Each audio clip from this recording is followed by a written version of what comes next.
आपके साथ नदीम अकरम। इस वक्त 13 राज्यों की 88 लोकसभा सीटों पर वोटिंग जो है वो डाली जा रही है और सबसे ज्यादा हॉट सीट बिहार की बनी हुई है, जहां चुनावी मैदान में पूर्णिया से पप्पू यादव चुनावी मैदान में हैं।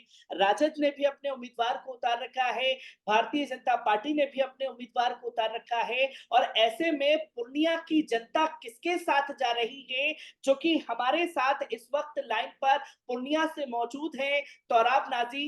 तोराब नाजी, मैं आपसे जानना चाहूंगा कि आप लगातार बूथ का दौरा कर रहे हैं, आज क्या स्थिति ताजा है पूर्णिया में, लोगों को किस तरीके से रुझान मिल रहा है पप्पू यादव जी को लेकर? देखिए, इस बार पूर्णिया का चुनाव न कि सिर्फ एक लोकसभा का चुनाव है, बल्कि पूर्णिया की बदहाली का और पूर्णिया के पिछड़ेपन को दूर करने का चुनाव है। इस बार त्रिकोणीय मुकाबला का तो कहा जा रहा है, लेकिन कहीं किसी से कोई मुकाबला नहीं है। इसलिए मुकाबला नहीं है कि दो देश की बड़े बड़े अलायंस, चाहे वो एनडीए गठबंधन हो चाहे इंडिया गठबंधन हो, दोनों ने प्रत्याशी उतार रखे हैं। मगर एक के प्रत्याशी का हाल ये है कि 10 साल से वो सत्ता में लगातार बने हुए हैं और 10 सालों में उन्होंने ऐसे 10 काम नहीं किए हैं जिनके नाम पे वो वोट मांग सके। इसलिए आज भी उनको वोट पप्पू यादव को गाली दे के ही मांगना पड़ रहा है। देश के प्रधानमंत्री आते हैं, पप्पू यादव के खिलाफ कहते हैं। देश के गृह मंत्री आते हैं, पप्पू यादव के खिलाफ कहते हैं। भाजपा के राष्ट्रीय अध्यक्ष आते हैं, पप्पू यादव के खिलाफ कहते हैं।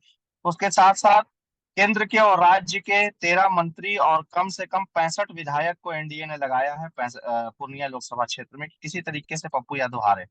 साथ ही साथ राजद की तरफ से जो उम्मीदवार हैं, जो जदयू से अभी भी नई नवेली आई हैं, उनकी स्थिति ये है कि उनको यहाँ पे बूथ एजेंट नहीं मिल रहा है। अभी हम लोग सुबह से हर एक बूथ पर जाने का प्रयास कर रहे हैं। पूरे लोकसभा क्षेत्र में कुल 1998 बूथ हैं और हम लोगों के लिए अच्छी बात यह है कि 1998 बूथ पे हमारे एक नहीं बल्कि 10-10 कार्यकर्ता सक्रिय हैं। और बूथ एजेंट और पोलिंग एजेंट के अलावा 8 लोग हम लोगों ने बना रखे थे पहले से। और दूसरी तरफ बूथ एजेंट नहीं है और जो है वो छोड़ के भाग चुके हैं। बहुत अच्छा पोलिंग परसेंटेज है, अब तक लगभग 30-31% वोट पोल हो चुका है और बहुत तेजी से वोट पोल हो रहा है। चूंकि आज जुमा है तो अभी अब जो महिलाओं का, सुबह से मुस्लिम महिलाओं ने वोट नहीं किया था, अब मुस्लिम महिलाओं की बारी है और वो 1 घंटे तक अब उनका वोटिंग चलेगा और उसके बाद फिर से 2 बजे से। और चूंकि धूप और गर्मी ज्यादा है तो पोल शाम में स्टार्ट होगी, क्योंकि 4 बजे के बाद ही।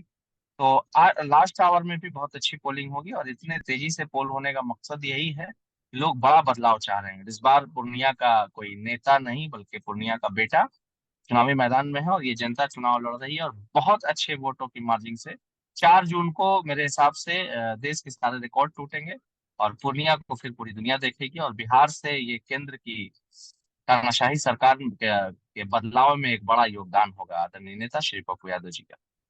तोरा तोरा भाई, आपने जैसे कि ये बताया कि पूर्णिया इस बार नेता नहीं अपना बेटा चुनने वाली है, पर हमने ये देखा कि एक तरफ तो एनडीए के कितने नेता, कितने खुद देश के प्रधानमंत्री पूर्णिया की सीट पर आकर के पप्पू यादव को आकर के गाली देते हैं, पर हमने ये भी देखा कि राजद अध्यक्ष हैं तेजस्वी हफ्ते से ज्यादा का समय बिता करके खुद पूर्णिया में गए, और किस तरीके की स्थिति, क्योंकि अब ये साफ तौर पर है कि पूर्णिया की सीट पर एनडीए जो है वो कहीं मुकाबले पर नहीं है। सीधे सीधे ये मुकाबला जो है वो तेजस्वी यादव और पप्पू यादव के बीच में आकर के बन चुका है।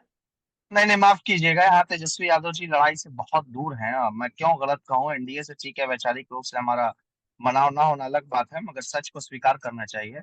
अगर यहाँ कोई थोड़ा बहुत इन द सेंस के, अगर जो दूसरे नंबर के कैंडिडेट हैं वो संतोष कुशवाहा जी हैं, एनडीए के प्रत्याशी हैं, जिनके लिए प्रधानमंत्री और माननीय मुख्यमंत्री ने जी तोड़ मेहनत की है और जी तोड़ ताकतें लगाई गई हैं, तो फिर भी वो बहुत पीछे हैं। पुलिस का ये लोग नाजायज फायदा उठा रहे हैं। हमारे कई कार्यकर्ता जेल में बंद हैं, कल से लगातार परेशान किया जा रहा है। मुझे रात भर परेशान किया गया। तो आप ये समझ लीजिए कि हम सब लोगों को चाहिए जितना परेशान कर लें, जनता इनका मुंहतोड़ जवाब दे रही है। और खुशी इस बात की है कि पूर्णिया में बड़े बदलाव की आंधी चल रही है। पूर्णिया में बदलाव की आंधी तो चल रही है, पर हमने जो देखा कि कई राज्यों में जब वोटिंग शुरू हुई तो कई जगह पर ईवीएम खराब होने की शिकायतें मिली, कई देर से वोटिंग जो है शुरू हुई। क्या कुछ पूर्णिया में भी ऐसी शिकायतें आप लोगों को मिली है कि पुलिस वाले धक्का? हाँ, शिकायतें ऐसी कई हैं। और तो ये तो प्रॉब्लम कल रात से ही, मतलब कल शाम से ही चल रही है, या चुनाव पूरे चुनाव में ही परेशान किया गया है। अच्छी बात यह है कि पप्पू यादव एक संघर्षशील और सक्रिय नेता है, जुझारू नेता है और उनको चुनाव लड़ने का एक बड़ा अनुभव है। तो जिस तरीके से हम लोगों ने इन दोनों बड़े गठबंधन के खिलाफ जो अपनी तैयारी कर रखी थी उसमें हम लोग कामयाब हैं। कंट्रोल रूम बनाया गया है हमारा, और लगातार इलेक्शन कमीशन के हम लोग टच में है, और जहां जिस तरह की जो प्रॉब्लम आ रही है उसको कानूनी प्रक्रिया के तहत सॉर्ट आउट किया जा रहा है। तो ये एक बड़ा काम हम लोग की तरफ से है। तो हम लोग को परेशान तो किया जा रहा है, लेकिन पराजित नहीं कर सकते ये लोग। और आप इस बीच में ये भी जानना चाहूंगा कि कल एक खबर जो है सर्कुलेट की जाती है जिसे गोदी मीडिया कहा जाता है। गोदी मीडिया ये साफ तौर पर खबरें चलाता है कि पप्पू यादव जी के पास में कैश 50,000 रुपए मिले जो वो जनता को बांटने जा रहे थे, वोट खरीद रहे हैं। क्या पप्पू यादव को पूर्णिया में वोट खरीदने की जरूरत पड़ रही है, जो अदर पार्टियां करती है कि शराब की बोतलें दे दी, 200-500 रुपए दे दिए और वोट खरीद लिए? कुछ ऐसा तो आप लोगों को नहीं करना पड़ रहा है? कितना प्यार जो जनता के दिल में पप्पू यादव के लिए उमड़ रहा पप्पू यादव जी ने चुनाव लड़ने से पहले, जब चुनाव लड़ने का मन बनाया, तो उन्होंने एक बारकोड रिलीज किया था कि मुझे मदद चाहिए। और जनता का इतना मदद मिला, इतना स्नेह मिला, कि हम लोगों को अंत में बंद कराना पड़ा हाथ जोड़ के कि आप मदद मत कीजिए। हमारा अकाउंट फ्रीज कर दिया गया और अकाउंट पर टेक्निकल प्रॉब्लम आने लगी। तो अब हम लोगों को पैसा, हम लोग लेने वाले लोग हैं, देने वाले नहीं। और जिस 50,000 की ये गोदी मीडिया, सो कॉल्ड गोदी मीडिया जो बात कर रहे हैं, उनको शायद इस बात का इल्म नहीं है कि पप्पू यादव वो नाम है जो सालों भर 365 दिन 24 घंटा, एक दिन का उनका खर्चा 5 लाख रुपया है, जो लोगों तक वो बांटते हैं। और ये सब आप लोगों ने देखा है, ये दुनिया ने देखा है, ये कोई कहने की बात नहीं है कि वो दिन रात पैसा बांटते हैं। तो जो आदमी साल भर पैसा बांटे, 5 साल पैसा बांटे, 25 साल पैसा बांटे, उसको चुनाव में पैसा बांटने की क्या जरूरत? पैसा तो हम लोगों को मिल रहा है। अब देखिए, रात कहीं किसी कार्यकर्ता के यहाँ गुजारा, खाना कहीं हो रहा है, नाश्ता अभी कहीं हो रहा है, सारे लोग अपने से लगे हैं। और मैंने एक बताया कि आपको 1998 बूथ है और हर जगह पे 10-10 लोग लगे हैं। सारे लोगों ने वोटर आईडी भी जीरोक्स अपने पैसे से कराई है। अभी तो हम लोग इस स्थिति में भी नहीं है कि वोटर आईडी जीरोक्स करा के उन तक पहुंचा सके। कई लोगों ने कहा कि आप केवल पीडीएफ दे दीजिए। हमने कुछ बूथ पे ऐसा भी कहा था कि हमारे कार्यकर्ता नहीं पहुंच पाएंगे। देखिए, हम लोग बहुत हताश है इस वक्त, जितना परेशान किया जा रहा है, इसको शायद अल्फाज में बता पाना मुमकिन नहीं है, लेकिन बावजूद इसके हमारे कार्यकर्ता या हमारे लोग हमारी ताकत हैं, और हम सब लोग पप्पू यादव की ताकत। और पप्पू यादव जी निश्चित रूप से एक बड़े बदलाव की ओर है। अब आप समझ सकते हैं कि अभी अभी पूरी तरह से दिन भी नहीं ढला है, और हाल ये है कि पूरे लोकसभा क्षेत्र में पप्पू मय हो गया है। और कई जगह तो भाजपा और राजद के बूथ एजेंट भाग चुके हैं और जा चुके हैं वहां से, और कई जगह पे वो भी अब जाप का काम कर रहे हैं कि नेताजी से कह दीजिएगा कि हम थे। तो अच्छी बात है, हमको सबका सहयोग, सबका साथ, सबका विकास। हमको सहयोग सबका चाहिए, और जो बूथ साथी साथ दे रहे हैं हमारा आपके चैनल के माध्यम से, उनका हम हृदय से आभार व्यक्त करते हैं कि ऐसे लोगों की, ऐसे युवाओं की, ऐसे नौजवानों की पूर्णिया के बदलाव और बिहार की राजनीति के बदलाव में जरूरत है। क्योंकि तौरब भाई हमने ये खास तौर पर देखा कि पूर्णिया की एक ऐसी लौती सीट बन गई थी जहां तमाम राजनीतिक पार्टियां अगर चाहती तो वो अपने अपने उम्मीदवारों को वहां उतार सकती थी, पर उन्होंने पप्पू यादव जी की वजह से कोई उम्मीदवार अपना नहीं उतारा, खुलकर के समर्थन दिया। एआईएमआईएम की तरफ से भी समर्थन पूरा मिला, और हमने साफ तौर पर देखा कि मौलाना तौकीर रजा खान की जो पार्टी है इत्तेहाद मिल्लत काउंसिल, उनका भी समर्थन आपको मिला, चाहे राष्ट्रीय उलेमा काउंसिल से समर्थन आपको मिला। तो क्या एक बड़ा बदलाव नहीं है कि जहां उम्मीदवार मजबूत है, तमाम बड़ी पार्टियों को भी ऐसा कदम उठाना चाहिए था कि जहां एक बड़ा उम्मीदवार है तो वो भी इन पार्टियों की तरह से कोई बड़ा कदम उठाती? पॉलिटिकल पार्टी होती तो इतनी समझ होती। अब चूंकि एक घर की पार्टी हो और वो भी ईगो पर लेके चले, तो कहाँ समझेंगे। हम लोग देश बचाने की लड़ाई लड़ रहे हैं, हम लोग संविधान बचाने की लड़ाई लड़ रहे हैं। और पूरे भारत की 543 सीट में एक पूर्णिया ही एक ऐसी सीट थी लोकसभा चुनाव की घोषणा से पहले, जहां लोग आंख बंद करके कह रहे थे कि वहां से पप्पू यादव जीत रहे हैं। बावजूद उसके इस तरीके से छलावा करना और बर्बाद करना, तो कहते हैं ना कि मुद्दई लाख बुरा चाहे क्या होता है, वही होता है जो मंजूर खुदा होता है। तब हम लोग अगर गठबंधन के टिकट से लड़ते, तो शायद ये कद नहीं होता पप्पू यादव का, शायद हमारी आपकी आज बात नहीं हो रही होती, शायद ये पूर्णिया हॉट सीट नहीं बना होता, और शायद इतने बड़े नाम के रूप में, या इतने बड़े मार्जिन के रूप में, या इतनी बड़ी मदद के रूप में पप्पू यादव नहीं उभरते।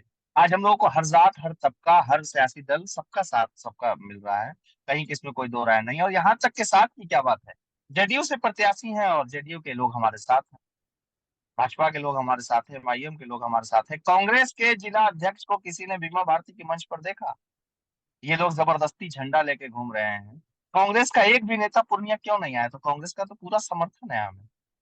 जिस तरीके से कांग्रेस के कई नेता हमारे साथ घूम रहे हैं, बड़े नेताओं की बात करूं, छोटे नेताओं की बात करूं, तो ये सब हमारा साथ दे रहे हैं। यादव के जितने बिहार में बड़े नेता थे, संघर्षशील नेता थे, वो तमाम पूर्णिया लोकसभा क्षेत्र में है। चंद्रशेखर आजाद भाई भीम आर्मी जैसा, तौकीर रजा साहब का नाम लिया आपने, सदुद्दीन ओवैसी साहब का नाम लिया, उलमा काउंसिल है, और भी कई ऐसे संगठन है, भूमियार संगठन, नाई संगठन, और वो शर्मा समाज, विश्वकर्मा समाज के कई साथी। तो इस तरह से बहुत सारे लोग हम लोगों के साथ है, कई संगठन साथ।